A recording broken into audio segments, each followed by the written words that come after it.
Deconfliction is elementary stuff that is taught to law enforcement. And yet, ICE refuses to deconflict. And the secretary didn't know the difference between deconfliction and cooperation. Why would regular law enforcement, why would those sheriffs in the courthouse want to cooperate with an agency whose law enforcement behavior is so wildly irresponsible and unprofessional? It's hard to imagine that. I think a lot of sensible decisions are being made by local police chiefs about whether they want to cooperate with an organization that behaves in unreasonable and unprofessional ways. So I want to just describe what's happening in Rhode Island. In Rhode Island, our federal district court has decided that local and state police officers can be held liable if they hold a person under an ICE detainer without a proper warrant, that the warrant requirement actually applies. And particularly when you're dealing with someone's freedom, detention.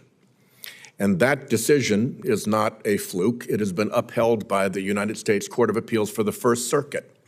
So in my state, the District of Rhode Island from a federal point of view, and in my circuit, the United States Circuit Court of Appeals for the First Circuit, it is binding law that state and local officials who hold somebody under an ICE detainer where ICE hasn't bothered to get a warrant can be held civilly liable. So we need to face that fact because that's actually binding federal law. While Whitehouse points to the strict legal boundaries set by the First Circuit, the ground reality in Rhode Island has rapidly devolved into an absolute jurisdictional war. Just months after this legal friction peaked, federal records revealed that multiple local police departments formally rewrote their standard operating procedures, explicitly banning officers from assisting ICE without a signed judicial warrant. But watch how Whitehouse shifts from abstract constitutional law to expose a chaotic tactical operation. The second comment I want to make is about the behavior of ICE agents when they operate in Rhode Island. Those of you on the Judiciary Committee will remember me describing this set of affairs to then Secretary Noem. So masked agents appear in the Rhode Island Superior Court Courthouse. They are operating in violation of an agreement that they have with the court not to operate in that courthouse. They are operating with cameras in violation of a courthouse rule that forbids taking photographs. They are pursuing a 30-plus-year-old individual whom they have mixed up with a high school intern who is interning for one of our state court judges. The state court judge is going to take the intern back to high school, so they walk out to the judge's car. If the ICE agents hadn't bothered to figure out who the judges were in the courthouse, when they got to the car, parked in a judges-only spot, they had the information necessary to deduce that this might be a judge. But rather than accept the judge's representations that he was returning an intern to the high school, I'll take out the full F-bomb because they used the actual full word. They told the judge, we're going to smash your effing windows and we're going to drag you out of your effing car if you don't turn over this intern to us.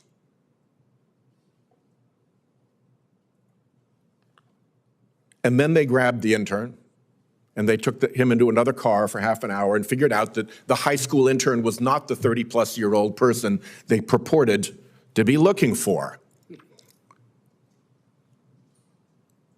Why would regular law enforcement, why would those sheriffs in the courthouse want to cooperate with an agency whose law enforcement behavior is so wildly irresponsible and unprofessional? It's hard to imagine. The shocking incident Whitehouse is describing, where ICE agents swarmed Superior Court Judge Joseph McBurney's vehicle and held a terrified 16-year-old high school student, sparked an immediate crisis at the Department of Homeland Security. Following the public release of the courthouse security footage, the Rhode Island state legislature fast-tracked emergency legislation to strip state courthouse access from uncoordinated federal agents.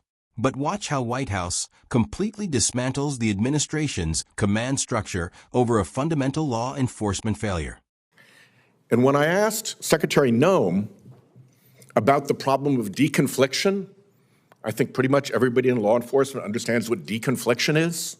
Even if the state police aren't cooperating with the Bristol police, when they run in to do a raid in Bristol, they will let the Bristol police know that they're going to do a raid so that when calls come in about cars in the street or people with guns or whatever, the local police department know what's going on. Deconfliction is elementary stuff that is taught to law enforcement. And yet, ICE refuses to deconflict. And the secretary didn't know the difference between deconfliction and cooperation. So clearly there's a massive hole in the way in which DHS thinks about this stuff.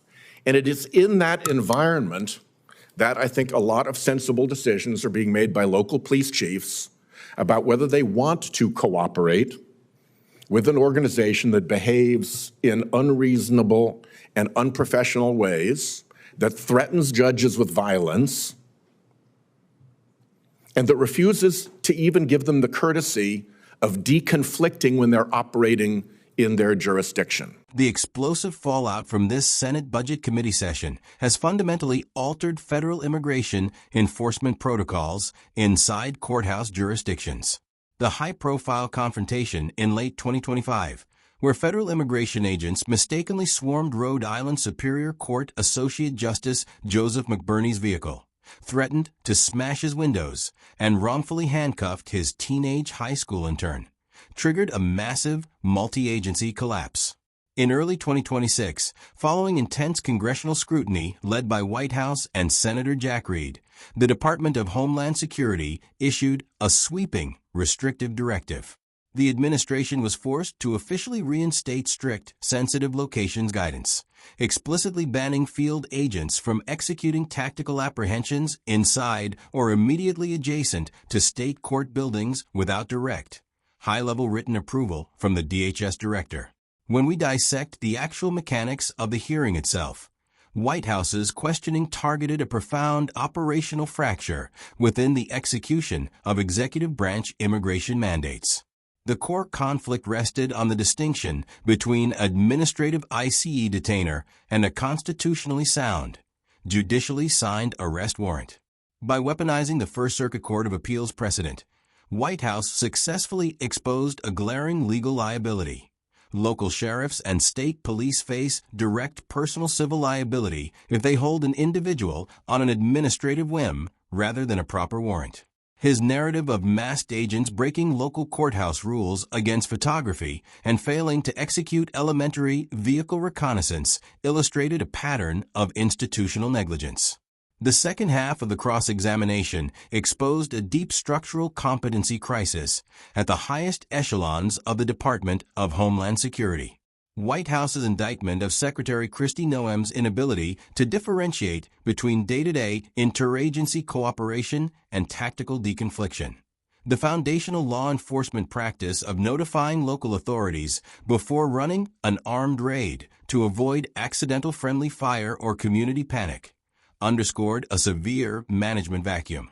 The defense offered by federal officials, which repeatedly sought to classify the wrongful detention of a minor as a harmless case of mistaken identity while pursuing a high-value target, was completely stripped of its legitimacy on the Senate floor.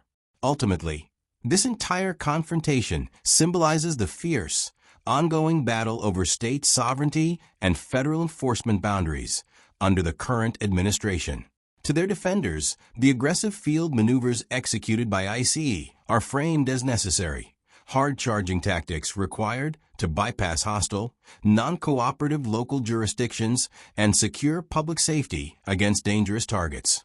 To their critics, Whitehouse's detailed record remains a chilling, definitive proof that treating civil immigration enforcement like an unaccountable, rogue military operation actively endangers public servants, terrorizes American children, and fundamentally dismantles the vital trust required to maintain public safety in local communities across the country.